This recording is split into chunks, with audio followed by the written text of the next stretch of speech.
നമസ്കാരം. എല്ലാവർക്കും ഹൃദയപൂർവ്വത്തിന്റെ ഫസ്റ്റ് എപ്പിസോഡിലേക്ക് സ്വാഗതം. എന്താണ് ഇമോഷണൽ ഇന്റലിജൻസ് അല്ലെങ്കിൽ വൈകാരിക ബുദ്ധി? ഇത് മനസ്സിലാക്കുന്നതിന് മുമ്പ് ഞാൻ എന്റെ ഇമോഷണൽ ഇന്റലിജൻസ് ജേർണി എവിടെയാണ് സ്റ്റാർട്ട് ചെയ്തതെന്ന് പറയാം. ഒരു ദിവസം എന്റെ മോൻ സ്കൂളിൽ നിന്ന് വന്നപ്പോൾ അവന്റെ ബാഗ് സോഫയിലേക്ക് വലിച്ചെറിഞ്ഞു. ഞാൻ അന്ന് വർക്കിംഗ് അല്ല, അതായത് വർക്ക് ഫ്രം ഹോം അസൈൻമെന്റ്സ് മാത്രമേ എടുത്തിരുന്നുള്ളൂ.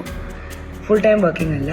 പക്ഷെ വീട്ടിലെ എല്ലാ കാര്യങ്ങളും, കിച്ചൺ എല്ലാം ഞാൻ തന്നെയാണ് മാനേജ് ചെയ്തിരുന്നത്. അവൻ അങ്ങനെ ബാഗ് ഇട്ടപ്പോഴേക്കും അവൻ്റെ അടുത്ത് ഒരുപാട് ഒച്ചത്തിൽ ഞാൻ അവനോട് റിയാക്ട് ചെയ്തു. എന്താ ഇത് ഇങ്ങനെ ബാഗ് വലിച്ചെറിയണത്? എത്ര നാളായി ഞാൻ ഇങ്ങനെ പറയണു ഇങ്ങനെ ചെയ്യരുതെന്ന്.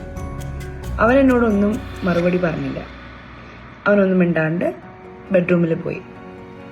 അപ്പോഴാണ് ഞാൻ ആലോചിച്ചത്, ഞാൻ റിയാക്ട് ചെയ്തത് അവൻ അവിടെ ബാഗ് ഇട്ടത് കൊണ്ടാണോ, അതെയോ എൻ്റെ സ്ട്രെസ്, പ്രഷർ, അതായത് എല്ലാം മാനേജ് ചെയ്ത് കഴിയുമ്പോൾ ഫിസിക്കലി ഞാൻ ടയേർഡ് ആവും. പിന്നെ വർക്ക് അസൈൻമെന്റ്സ് ഞാൻ വിചാരിച്ച പോലെ കിട്ടാതിരിക്കുമ്പോഴും ഞാൻ വളരെ സ്ട്രെസ്ഡ് ആവുമായിരുന്നു.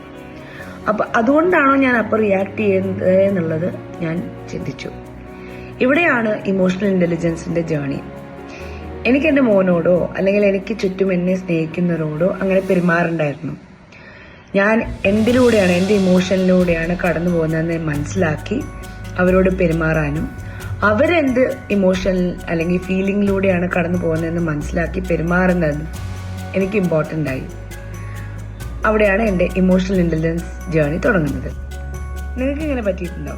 നിങ്ങളുടെ സ്ട്രെസ്, പ്രഷർ ഇതെല്ലാം മറ്റുള്ളവരുടെ അടുത്ത് ഒരു ഇമോഷണൽ റിയാക്ഷൻ ആയിട്ട് മാറിയിട്ടുണ്ടോ? ഉണ്ടെങ്കിൽ യെസ് എന്ന് കമന്റ് ചെയ്യുക.